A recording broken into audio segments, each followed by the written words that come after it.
Booyah! Hello everybody, I'm here today to play some more TF2, and today I'm here to talk about a slightly different topic. I know this is my second TF2 rant in a row, and after the TF2 rant massacre of 2013, where I made about 50 of them in a row, where I really shouldn't have, I thought I shouldn't make as many of them, but honestly, I can't think of any other type of video to make at the moment, and live commentaries just aren't working for me at the moment, and I just don't like doing them. Anyway, that's not even the point at the moment, as well as that I've marked, still not getting into it. Anyway, I'm here today to talk about something a little bit different. Well, it's not different, it's part of video games, but I'm here today to talk about a part of video games that I've always been on the middle ground for, and that is side quests. Every RPG, every non-linear game which has an open world is crammed to the brim with side quests, and I'm here to ask, are side quests really a good idea? Now, to some, side quests make a game better, they give it character, they make you want to play for a longer time. For others, it is meaningless fluff to fill up an open world. And honestly, the reason I'm in the middle of the ground between the two of those is because I think it depends on the game. Like, some games do an incredible job, they have an incredible, entrancing storyline that you really feel a part of, and you feel like you have to keep doing your adventure, as the Dovahkiin, for example. Skyrim kind of in the middle ground anyway. Dovahkiin as the example, and you feel like you have to fulfill your jobs and what you want to do in life and how you want to fill in everything, and you feel like you're a part of the world rather than just living through a story. And for some games like that, it's incredible. It is an amazing experience. But an example on the other side of side quests is Far Cry. Now, Far Cry is a great game. I really enjoy Far Cry. I made a video on both Far Cry. Well, I made a Let's Play on the first Far Cry, but I deleted it. I deleted about 50 to 60 videos recently because I didn't like any of them. And I thought they were all just so against the rest of my channel, so I got rid of them.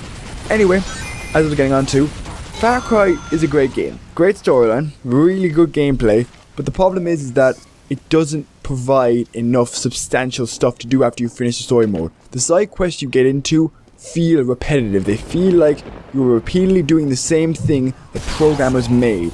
And that is the problem with side quests. If you enter a side quest and you feel like you've done it before and you feel like it's not worth doing, then you never ever should do it. It's terrible. Like, it's a horrible feeling to be in a constant loop over and over again of bad side quests.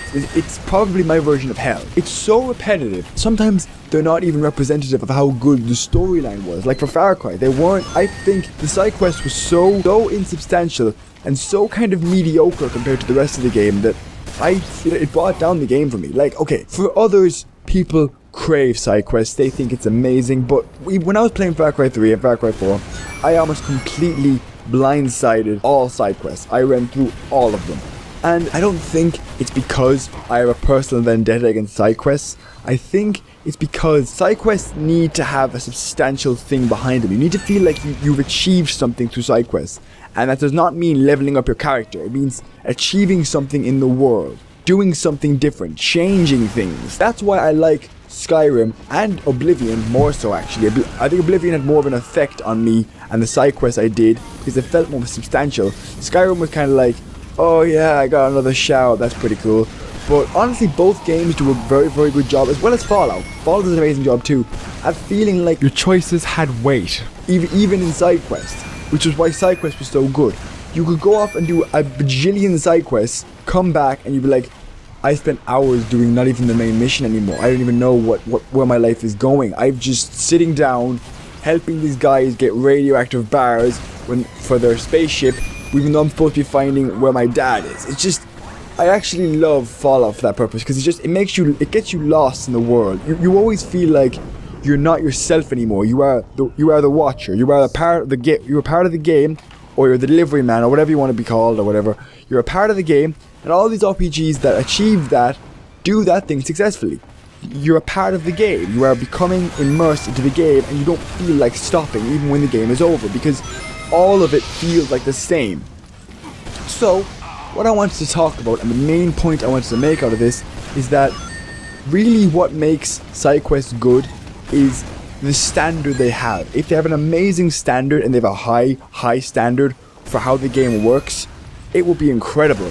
And the thing is, the standard has to be the same as the storyline. So you have to be immersed into the side quest as you are the storyline. And I understand that for some games, they just don't have the time or the money or the effort to put as much effort into their side quests as they did their good storyline. And so my answer to that is, make a linear game.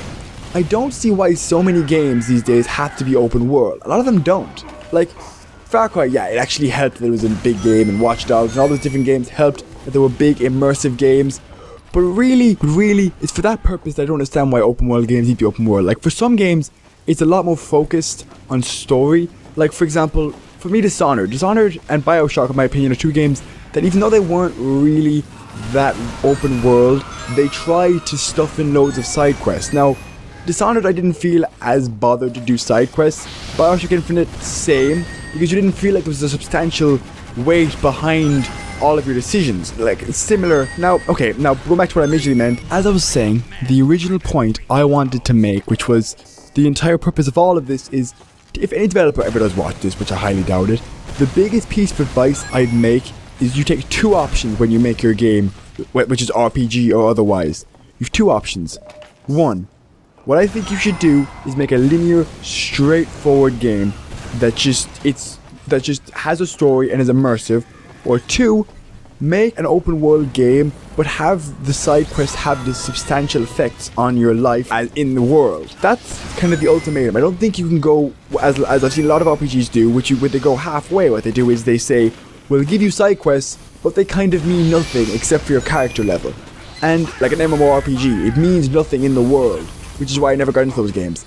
Anyway, that's all I wanted to say. I just wanted to say that main point. That's why side quests aren't that great.